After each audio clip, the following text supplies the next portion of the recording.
दोस्तों नमस्कार। आज हम चर्चा करेंगे मीरापुर सीट के बारे में और यूपी में जिन 9 सीटों पर उपचुनाव हुआ है उन सभी के नतीजे कल घोषित हो जाएंगे। कल काउंटिंग है और काउंटिंग की तैयारियां आज पूरी हो गई हैं। हालांकि कुछ सीटें ऐसी हैं जिन पे काउंटिंग से पहले ही नतीजे लगभग साफ हो गए हैं। ऐसी सीट मीरापुर भी है।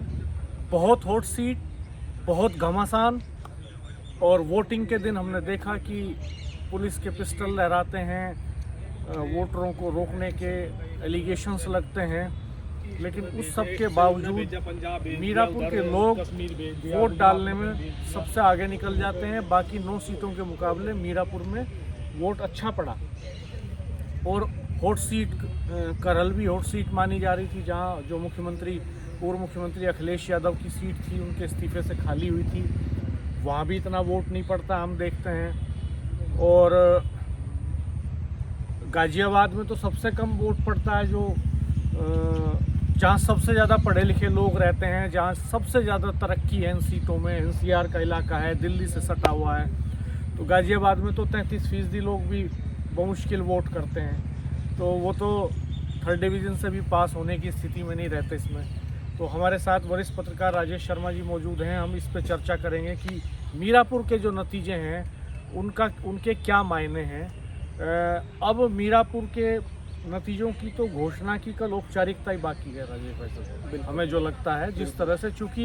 जिस तरह से विपक्ष के जो कैंडिडेट्स हैं उनके भी बयान आए हैं सबके कि पुलिस का दुरुपयोग हुआ है। उन्होंने कहा है कि वोट को लूट लिया गया। मुजफ्फरनगर के सांसद ने भी ये सब कहा, हरेंद्र मलिक जी ने। और दिन भर अखिलेश यादव जिस तरह से प्रेस कॉन्फ्रेंस करते रहे, तो नेताओं के बयानों से संकेत मिल जाता है रिजल्ट का कि क्या होने जा रहा है। तो ये तो लगभग साफ ही है अब इसमें कोई शक बचा नहीं है कि कल मिथिलेश पाल ऑफिशियली विधायक घोषित हो जाएंगे, निर्वाचित हो जाएंगी। 2.5 साल वो पहले विधायक रही मोरना सीट से 2009 में, और अब 2.5 साल का टेन्योर अब उन्हें मिल जाएगा, तो उनके 5 साल पूरे हो जाएंगे। ये तो एक अलग पहलू है। लेकिन हम इस पर बात करेंगे कि इन चुनावों में किसने क्या खोया और क्या पाया। तो पहले मैं आपसे जानना चाहूँगा कि आप चंद्रशेखर आज़ाद को कैसे देख रहे हैं। चंद्रशेखर आज़ाद की पार्टी ने ज़बरदस्त ढंग से चुनाव लड़ा, तो उन्होंने क्या खोया और क्या पाया।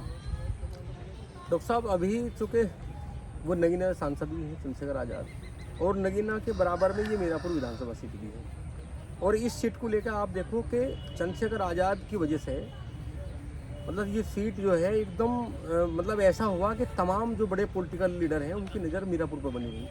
क्योंकि एक बार ये लगने लगा था, हालांकि हार जीत तो अलग बात है, लेकिन इस सीट पे जो चुनाव लड़ा उससे ही जरूर पता चलेगा कि किसकी साख कितनी बढ़ेगी।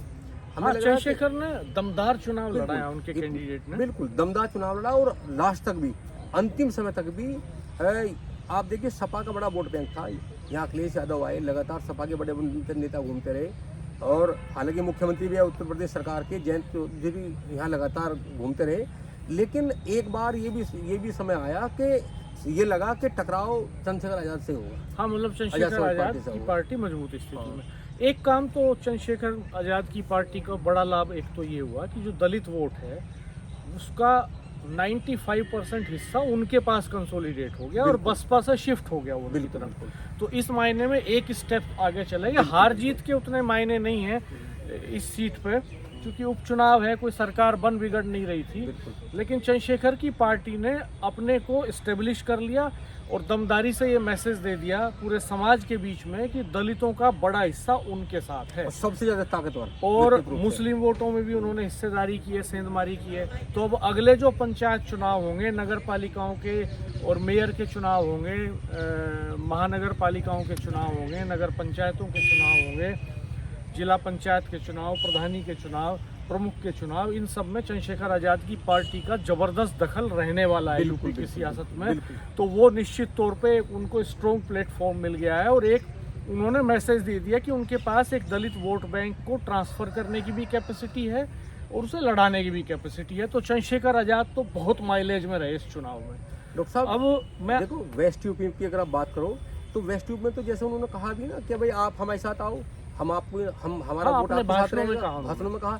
तो वेस्ट यूपी में तो वास्तव में आप ये इस चुनाव से लगने लगा कि जो एक वो दलित जो बड़ा वोट बैंक जो बसपा के पास था, बड़ी संख्या में इनके पास शिफ्ट हो गया। बसपा इस चुनाव में बहुत घाटे में रही। अगर बसपा इस उपचुनाव को नहीं लड़ती तब भी घाटे में थी, क्योंकि वोट बैंक चंद्रशेखर की तरफ शिफ्ट हो रहा था। इसी डर में शायद बसपा ने उपचुनाव लड़ा भी, लेकिन बहन जी ने कोई सभा नहीं की किसी प्रत्याशी के लिए और आकाश आनंद को नहीं भेजा कहीं, तो नतीजा वही हुआ जो उनके ना लड़ाने पे होता। डॉक्टर साहब, जैसे कल रिजल्ट आएगा 9 सीटों का, जब आप 9 सीटों को देखोगे, 9 विधानसभा सीटों पे, जब आप बसपा और आज़ाद समाज पार्टी का वोटों का अंतर देखोगे, तब एक स्थिति क्लियर हो जाएगी।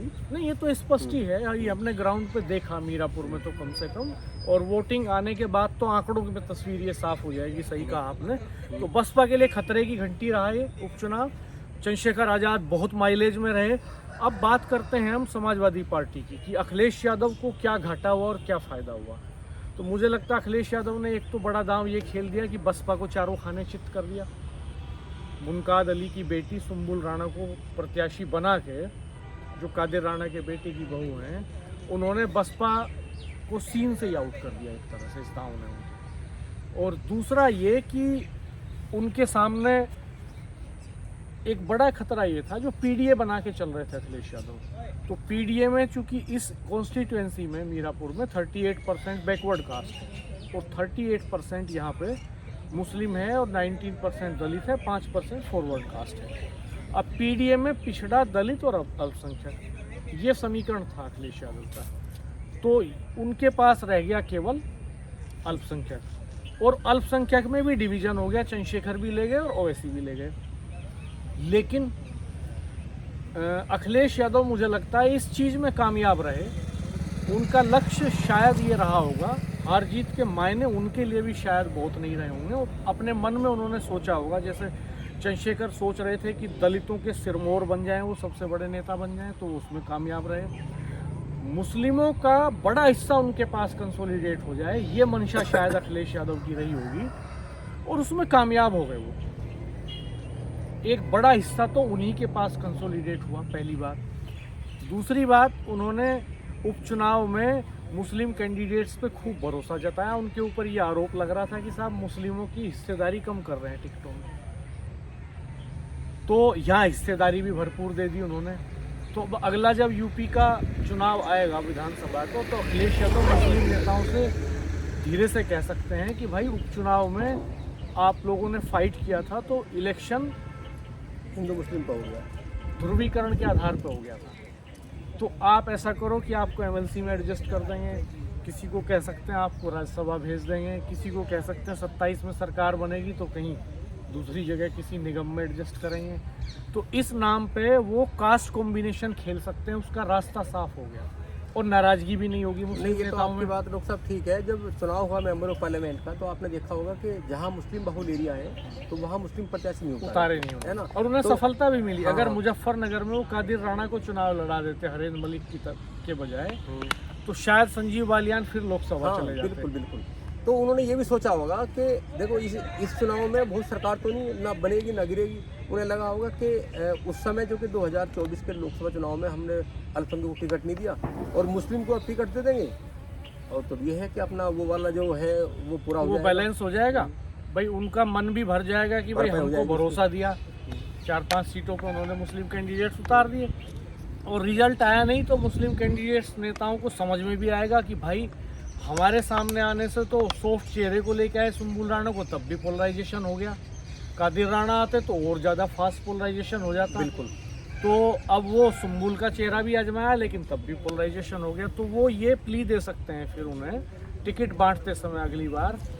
जैसे अभी कादिर राणा साहब से जब हमने बात की थी, तो उन्होंने कहा कि हमारे नेता ने हमें ये कहा है कि आपको कहीं एडजस्ट करेंगे 27 में, पहले हम जो है आप सुम्बुल को लड़ने दीजिए, आपको एडजस्ट करेंगे कहीं। तो क्या पहले ही उन्हें लग गया था कि कोई बात नहीं? नहीं, उनको ये आवाज़ था ना, जो कल होने वाला है। नहीं, इसका आभास नहीं था उन्हें। हाँ, वो वाला। हाँ, लेकिन टिकट दिया ना उन्होंने, तो कादिर राणा खुद लड़ना चाहते थे। बिल्कुल। सुम्बुल अखिलेश यादव की चॉइस है, बिल्कुल। सुम्बुल कादिर राणा की चॉइस नहीं है। और कादिर तो खुद चाहते थे चुनाव लड़ना, और खुद नहीं चाहते थे तो बेटे को लड़ाना चाहते थे। लेकिन अखिलेश यादव ने, उनको पता था कि कादिर राणा चुनाव लड़ेंगे तो 13 के आधार पर पोलराइजेशन हो जाएगा, इसलिए अखिलेश यादव ने सुम्बुल को आगे किया था। और बेटी का तब तक उनको आइडिया नहीं था। और दूसरा, पितृसत्तात्मक समाज है तो बेटी का तो ये माना जाता है कि ये पराया धन है, पराये घर में जाएगी कल। आप तो विरासत बेटी के बजाय बहू को टिकट देना तो ज्यादा विरासत में रखनी थी ना वो राजनीति। वैसे भी था। तो लेकिन सुम्बुल की दावेदारी यहाँ बन गई, तो सुम्बुल फैक्टर भी काम नहीं कर पाया वहाँ पे। तो वो, मैं ये कहना चाहता हूँ कि जितने मुस्लिम नेता हैं पश्चिमी उत्तर प्रदेश में, अब 27 में समाजवादी पार्टी से टिकट के लिए उनकी दावेदारी को डाइल्यूट किया अखिलेश यादव ने, यहाँ पे उनको मौका देके। अब वो कह सकते हैं भाई कादिर साहब सरकार बन रही है, आपको एडजस्ट कर लेंगे, आप चुनाव लड़ो मत, इसी तरह से। अच्छा डॉक्टर साहब, यहाँ इस सीट पे सबसे बड़े 2 मुकाबले थे अखिलेश यादव के लिए। एक छोर का मुकाबला जयंत चौधरी का था। उन्हें वो बार बार ये कहते थे कि भाई ये जो 2022 में जो सीट जीती थी, मेरे बल पर सीट जीती। एक तो ये मुकाबला था इधर जयंत चौधरी, उधर चूँकि चंद्रशेखर खड़े हुए थे, वो दोनों से मुकाबला था उनका। और दोनों से मुकाबला था ना, वो ये भी बताना चाहते थे कि मेरे बिना मीरापुर विधानसभा सीट नहीं जीत सकती आरएलडी। और चंद्रशेखर आज़ाद को एक ये मैसेज दे दिया कि चंद्रशेखर आज़ाद जो है सर्वाइव ना कर पाए, क्योंकि 2024 में भी ऐसी हुआ था। निश्चित भाई उसे राष्ट्र तक इंतजार कराते रहे, नगीना विधानसभा पे, लोकसभा पे इंतजार कराते रहे। वो इंतजार में रहे कि मैं इंडिया गठबंधन के साथ चला जाऊंगा लास्ट मोमेंट पे, मना बिल्कुल। और चंद्रशेखर आज़ाद को भी वो चाहते थे कि ये ताकत हासिल नहीं कर पाए, इसीलिए उनका पूरा फोकस था कि मुस्लिम वोट मोर देन 90% उनके पास कंसोलिडेट हो जाए। अखिलेश यादव कादिर राणा को ये कह भी सकते थे कि भाई आपको सरकार में एडजस्ट कर लेंगे, आप किसी और को लड़ने दो, तो किसी गुजर को भी टिकट दे सकते थे, जाट को भी दे सकते थे, बैकवर्ड कास्ट के किसी कैंडिडेट को टिकट दे सकते थे, दीपक सैनी को भी लड़ा सकते थे। लेकिन उन्होंने इसलिए नहीं लड़ाया कि चंद्रशेखर आज़ाद का कैंडिडेट मुस्लिम है। अगर वो किसी हिंदू कैंडिडेट को चुनाव मैदान में उतार देते, बैकवर्ड कास्ट के कैंडिडेट को, तो मुस्लिम कंसोलिडेट हो सकता था चंद्रशेखर आज़ाद के कैंडिडेट पे, और तब ये विनिंग कॉम्बिनेशन बन जाता।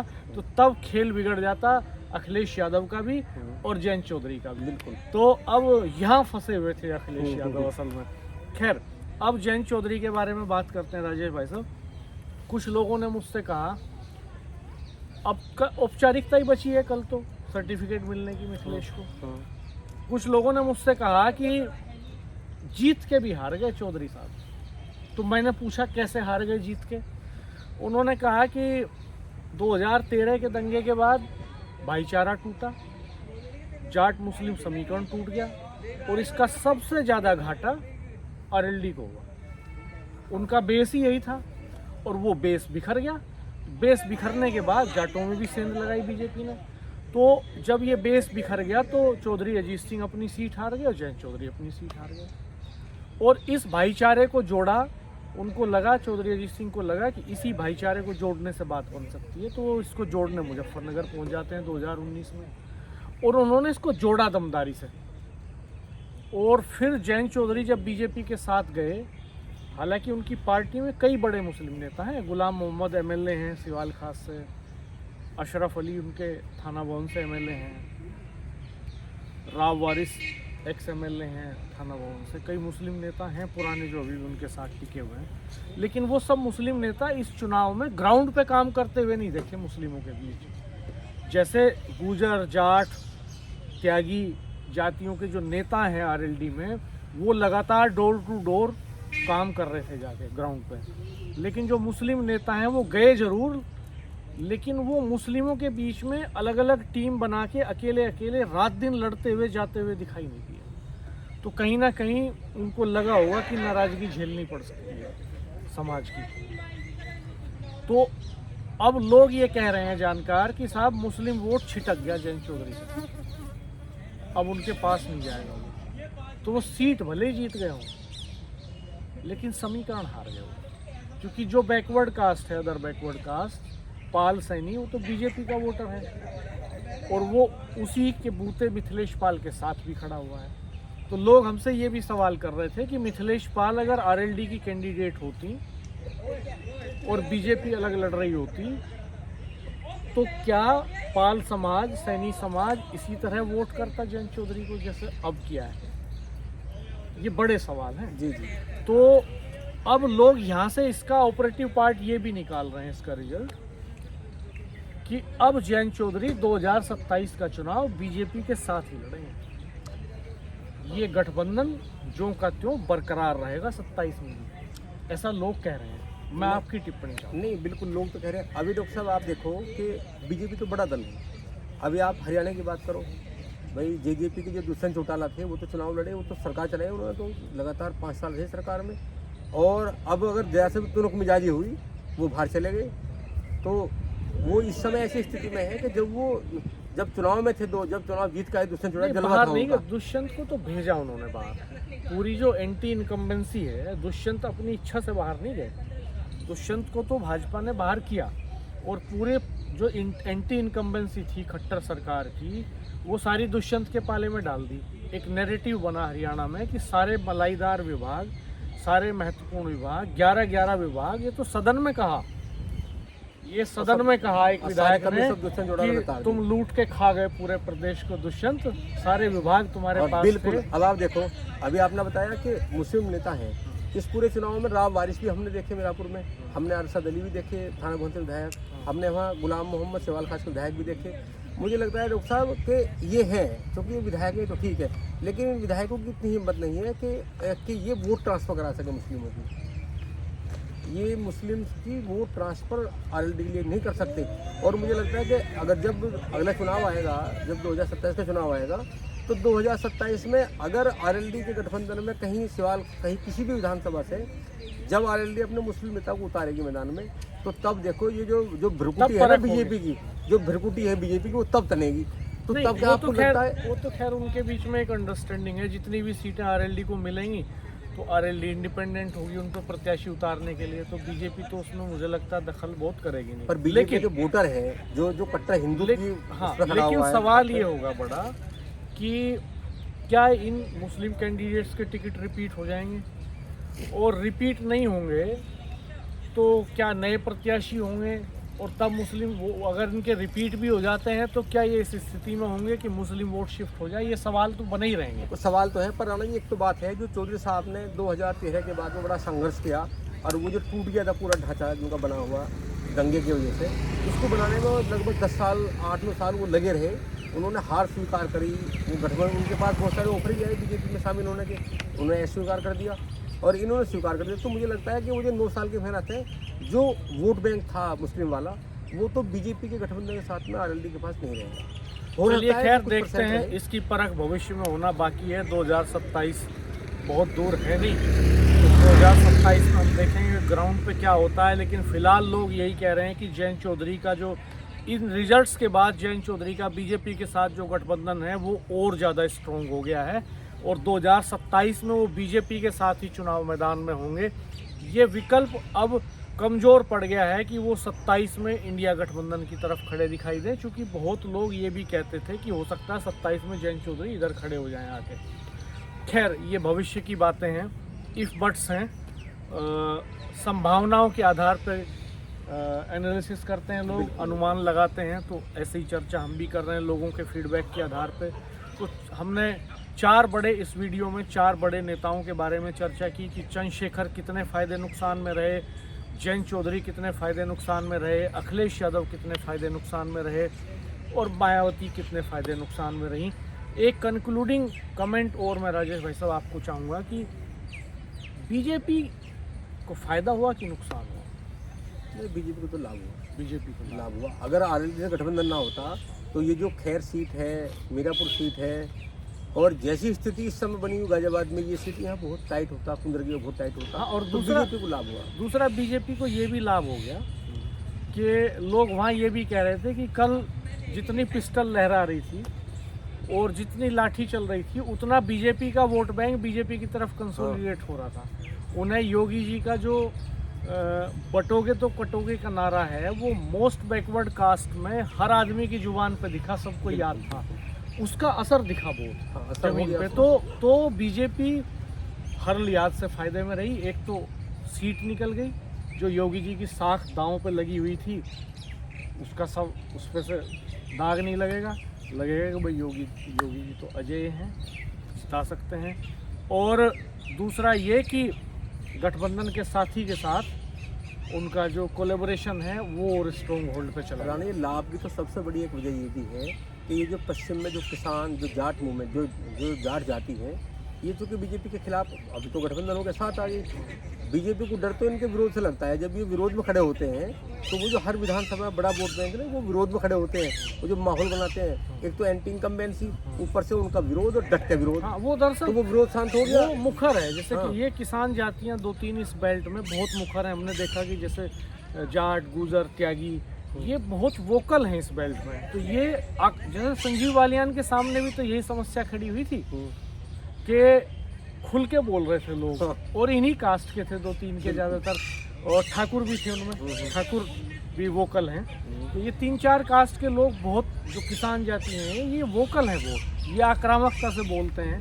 तो वो जो किसान आंदोलन के बाद सरकार के खिलाफ एक माहौल बना था और वो हमलावर थे सरकार के ऊपर, तो वो तो डाइल्यूट हुआ ही है निश्चित तौर पर। राणा जी, बीजेपी को इस बात का डर नहीं है कि ये किसान का वोट है उन्हें मिल जाए, वो कहते हैं मिलो ना, पर वो जो माहौल क्रिएट करते हैं, जो आक्रामकता होती है वो शांत हो जाए। तो बीजेपी में माहौल बना। खैर दोस्तों, कमेंट बॉक्स में बताइएगा कि आपकी क्या राय है। आप हमारी बातों से सहमत हो सकते हैं, असहमत हो सकते हैं, लेकिन दरअसल जब हम जर्नलिज्म करते हैं तो 2 चीज़ें अहम होती हैं। वोटर के लिए, सपोर्टर के लिए उसका नेता अहम होता है, उसकी भावनाएं, उसका दिल, उसका दिमाग उसके साथ जुड़ा होता है, और वो बहुत इमोशंस में बह जाता है। जैसे ही उसकी भावनाओं के विपरीत ज़मीन पे कोई बात होती हुई दिखती है तो वो नाराज़ हो जाता है। और रिएक्शन लेकिन एक पत्रकार की मुश्किल ये होती है कि अगर उसने किसी नेता, किसी पार्टी, किसी दल के साथ अपनी भावनाएं जोड़ ली तो उसका निष्पक्षता का दायरा सिकुड़ जाता है, ख़त्म हो जाता है, और वो ख़राब जर्नलिज्म होती है। तो मुझे लगता है कि पिछले 2-3 दिन में जो घटनाक्रम बदले हैं तेज़ी से ज़मीन पे, अभी तक हम बात कर रहे थे चंद्रशेखर बहुत मजबूत स्थिति में खड़े थे, इलेक्शन ट्रायंगुलर था, लेकिन लास्ट मोमेंट तक आते आते जैसे जैसे पोलराइजेशन हुआ और इलेक्शन ख़त्म होने के बाद जिस तरह से हमने आपको बताया कि रिजल्ट क्या होने जा रहा है, तो 23 तारीख में आप इसको परखिएगा ज़रूर कि जो बातें हमने की वो कितना सत्य है, कितना असत्य है। कल रिजल्ट आने जा रहे हैं। दूसरा, लोकतंत्र में हमेशा वोटरों को वोट डालने से रोकना, पुलिस का इस्तेमाल करना, ये बहुत ही शर्मनाक घटनाएं हैं और हमेशा सत्ताधारी दल इनका दुरुपयोग करते आए हैं। ऐसा शोर इस बार भी दमदारी से मचा है। बड़े सवाल खड़े हुए हैं कि थानेदार की पिस्टल वोटरों पर लहरा रही है, बैरिकेड्स लगे हुए हैं। मीरापुर के वीडियो वायरल हुए कि बहुत सारी गलियों में बैरिकेड्स लगे हुए थे, तो उस तरह के बैरिकेड्स की ज़रूरत क्या थी? ये सवाल तो बड़े हैं ही, लेकिन इन सवालों से समाज लड़ सकता है, वोटर लड़ सकता है, कोई इंडिविजुअल शख्स नहीं लड़ सकता है। इसलिए आप हमारे कमेंट बॉक्स में अपना रिएक्शन ज़रूर दीजिएगा, बेल आइकन प्रेस कर दीजिएगा, नोटिफिकेशंस ऑल कर दीजिएगा, वीडियो मित्रों के साथ शेयर कीजिएगा। बहुत जल्द फिर मुलाकात होगी। धन्यवाद, नमस्कार।